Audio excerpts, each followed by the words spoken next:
Welcome, Amber Tamblyn.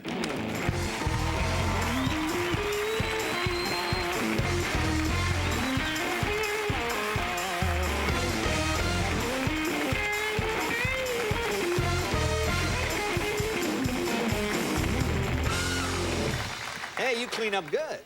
Yeah, I try hard. Yeah, you look great. Thanks for coming. Of course, thank you for having me. And you're excited about Rise. We were talking about this. I'm very excited, yeah. Actually, David LaChapelle is a very good friend of mine, and I've actually had a chance to see people do this kind of dancing before, and I think it's so awesome that someone has finally done a documentary about a cool part of our culture. Now, you're from here, right? Yes. Okay. Born and raised in Santa Monica. And you have a very famous showbiz family. Yes, so pretty much. My mom's a school teacher, but she's also a singer, songwriter as well. But my dad is the infamous Russ Tamblyn. Russ Tamblyn, right? He was in West Side Story, of course. Yeah. And I should tell you that my dad watches your show every single night. well, tell him that I just watched him like a year ago in High School Confidential. That's so funny. 1958 with Jerry Lee Lewis. Yeah. Oh, yeah, he was great. He was great. Oh, yeah, I loved your dad when I was growing. He always played like the cool guy. Yeah, I always say that my dad was the smart ass. Yeah, like, I look back at his movies, and he was such a smart ass. It was really interesting. Now, were you a smart ass at the same age when you got to be 14 or 15? Yeah, I think, you know, I was good up until maybe 5 years old. I don't know what happened after that. I just sort of went off the deep end. Yeah. Rebellious?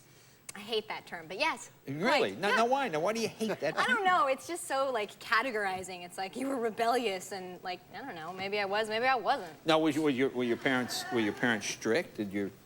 No, they weren't super strict, except for my mom had this thing where she created color-coordinated zones of where I could go because it got a little ridiculous as to, like, how far away I would roam.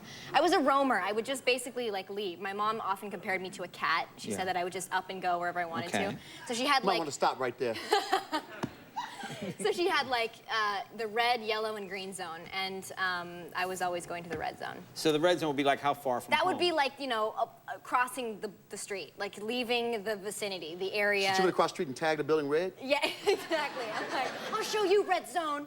No. So she was sort of like home security, years ahead of her time. With yeah, she was.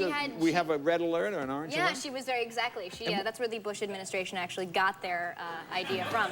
My mother. And what was with the marbles? What's the marble thing? The marbles were my mom's way of reinforcing my good behavior. How did that work? So she would have 2 jars, and one would have 100 marbles in it, and every time I did something good, she would put a marble in the other jar. And you're never allowed to take them out of that jar and put them back into the jar. So it's always about good reinforcement. Yeah, the marbles. Made you happy? Well, it was just a way of her, you know, after you got 100 marbles, basically you got to go somewhere and do something fun. To the red zone? To the red zone.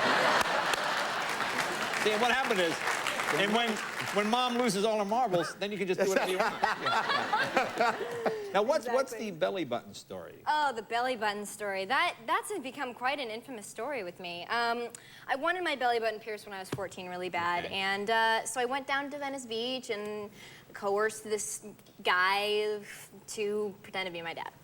So you found a guy to pretend to be your dad. That's not hard, really, in Venice Yeah, and he Beach. was like, you know, 5 feet tall and like no shirt on and like two like nipple rings and like tattoos all over his body. I mean, it was very far-fetched. That's my father.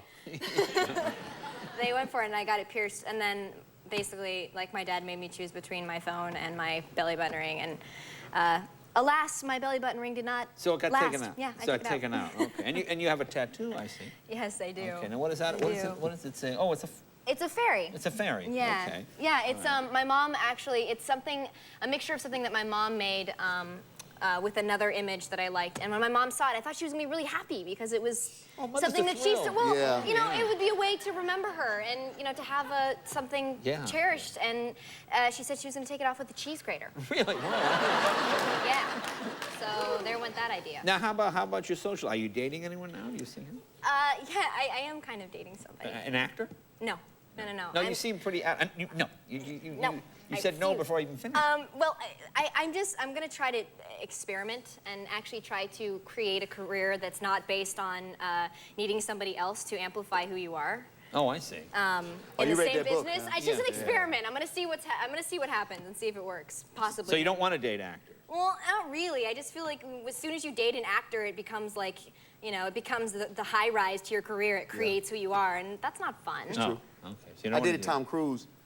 Yeah. How did that work out for That's all they talked about. All they talked about. Yeah. Now tell us, That's how they made you, baby. yeah, That's how I they know. made you. tell us about Sisterhood of the Traveling Pants. I haven't seen it. Every woman I know has seen this. I have to admit, I haven't met a lot of guys. Right. Have you seen the I saw it. Hey, don't try to play me off. I saw it. You saw it. You need to go watch. See, he doesn't have a daughter. He doesn't understand. I sit down. I'm in touch. I'm in touch. Really, you saw it? Yes. Tell us about the movie, Sinbad. You know what? Okay, you know what? You want me to blow the movie? I'll go right to the ending. No, no, don't. Shh, don't tell the ending. Try me, Jay. No, the ending's the best part. Don't try him. Don't try him. Basically, it's a film. It's a film about 4 young women Right. and their experiences during this summer and how they're all sort of going through different things and growing up. Okay. But it's not like, it's not cheesy and it's not like. No, but it's about a sort of magical pair of Yeah, it's pants. about, well, it's not a magical pair of pants. That's just, the pants are sort of a segue. It's, segue. You know what's ironic is the fact that both the Sisterhood and the pants are in the title of the film, and there's barely either Sisterhood or pants in the movie. Oh, you're in the Yeah. movie without That helps pants? me I'll now. go see it. Sell that. Wow, okay, let's see it. Chicks without pants. That's what they should call the movie. That's how we're selling it to the guys. Now, let's take a look. Here we go. Question on my mind is this fresh squeezed or powder? What does it matter if it's good Sure, lemonade?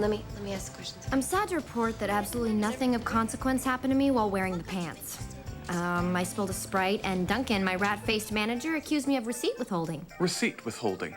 In rat-faced manager lingo, that means forgetting to give the customer a sales slip. You know, I was reading that Bill Gates, when he was younger, he ran a lemonade stand.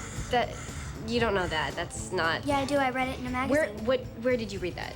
In a magazine. Other than that, the only thing that I have to show for the pants is the kid that delivered them. Some pain in the neck who's decided to permanently glue herself to my hip. She's Our just witness. tired. That's what she She's is. been there a really long time, all day. What is she doing right there? Tell me. She's just thinking. She's thinking. I think she's That's what trying you to grow a can't see. brain. That's what she's doing. Too bad you can't express male 12-year-olds. And I wish you the very best of luck on this endeavor. Cool. Hey, do you have a book of, you have a book of poetry coming up? Yeah, I do.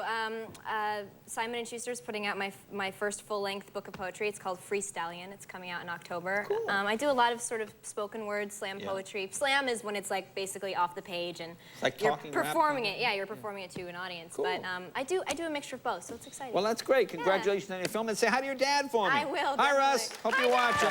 Be right back with Rise right after this.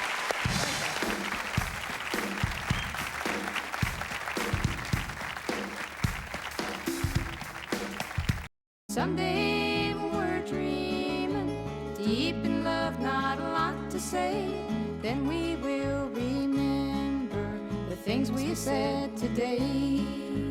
Then we will remember the things we said today.